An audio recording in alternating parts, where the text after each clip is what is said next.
We spend a lot of time at Neat thinking about the user experience, whether it's the person who's sitting in front of the Neat device in the room, or the person who's sitting at the far end, to make sure that they are also getting a great experience from that Neat device.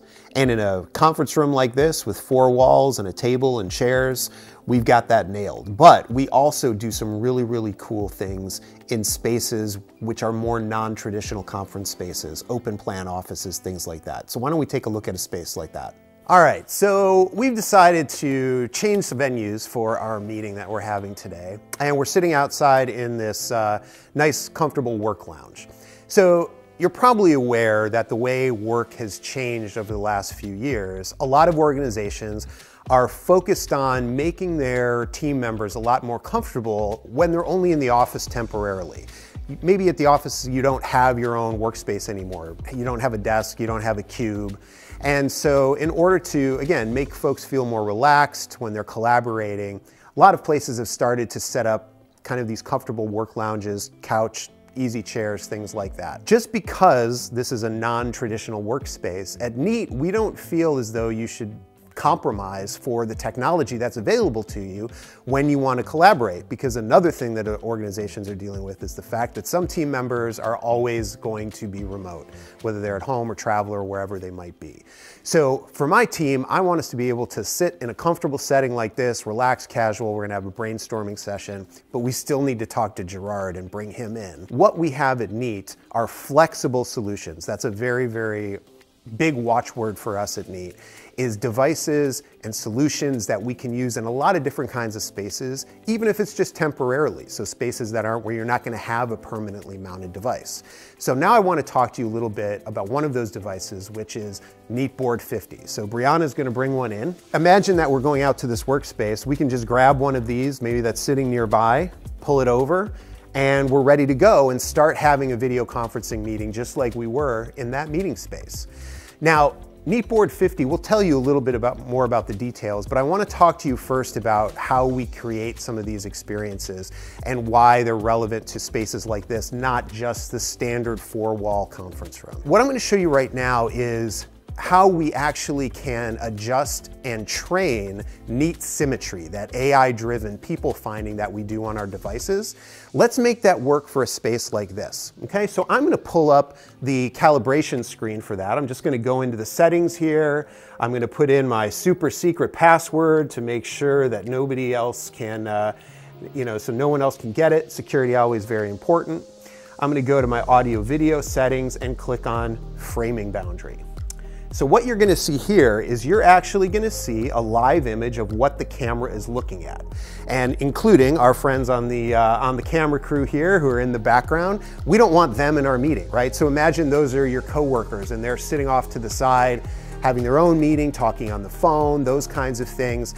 We don't want them to appear on our camera here for Gerard to see because they're not in the meeting. So he doesn't want people getting framed up who he's not talking to and isn't talking to him.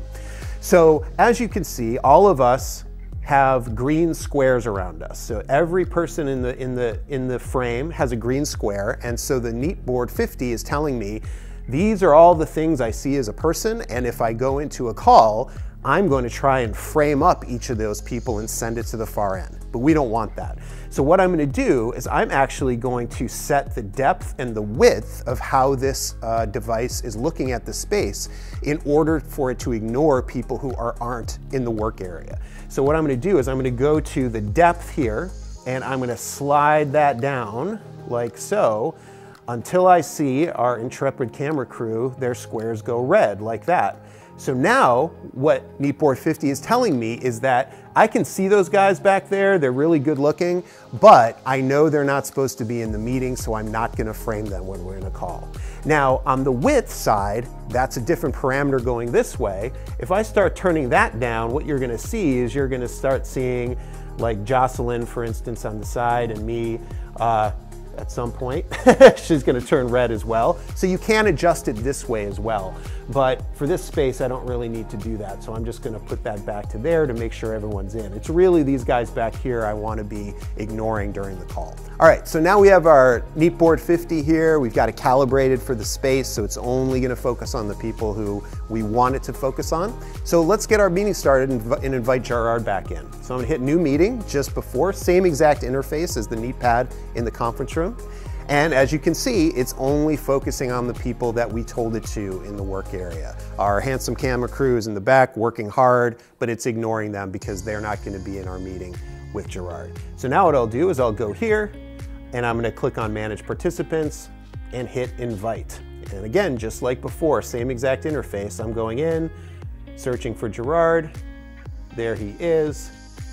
And I'm going to invite him into the call. So now it'll ring to him just like it did before, and he's going to join us. No change in any of that behavior. So now I've got Gerard here. How you doing, man? Doing well. How are you, Justin? Good, good, good. So I know that earlier we were talking about that you wanted to do a little brainstorm, and we moved out here, you know, a little more relaxed, a little more chill, have some brainstorming sessions. So why don't you pull up a whiteboard real quick and we can start talking about some of those ideas. So now Gerard is using his just regular laptop at home, right? And what he's going to do is he's going to start a whiteboarding session. This is in Zoom, same thing in Microsoft Teams, same basic functionality. He can start a whiteboarding session. And now I can use my active marker here. You can also use a passive marker. You can use your finger or whatever you want to use. These guys tend to be a little bit more accurate.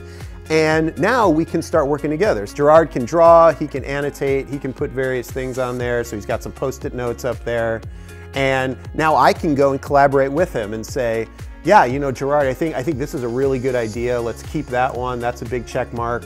You know, he's got his cloud here. We can save this, we can work with it, we can go back and forth. And the nice thing is that everyone else who's in the room, they can either open up the whiteboard session on their laptop and work on it right there in front of them, or they can come up as well and use the board. So Brianna, why don't you come up?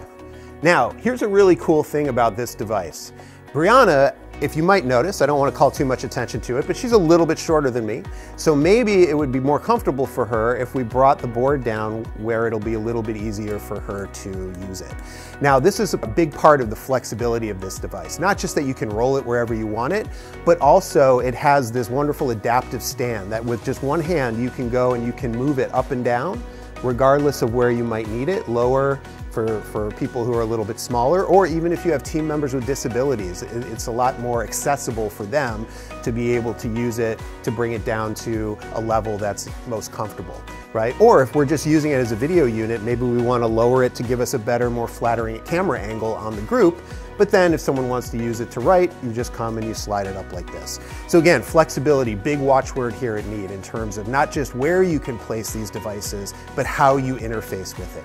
And again, ease of use is always paramount for us as well, right? This is one device, camera, microphones, compute to run the software, 50-inch touch-enabled display, all in one. So all you have to do is take it out of the box, plug it in, apply a conferencing license to it based on whatever cloud service you're using, and now you're up and running in just a matter of minutes. Neatboard 50 is a newer product for us for 2024, tons of excitement about it, and the flexibility on it is, I think, really going to be something that is going to be widely adopted because it enables collaboration in a lot of different spaces that maybe we haven't even thought of yet. So I'm really looking forward to hearing what ideas you have for this device.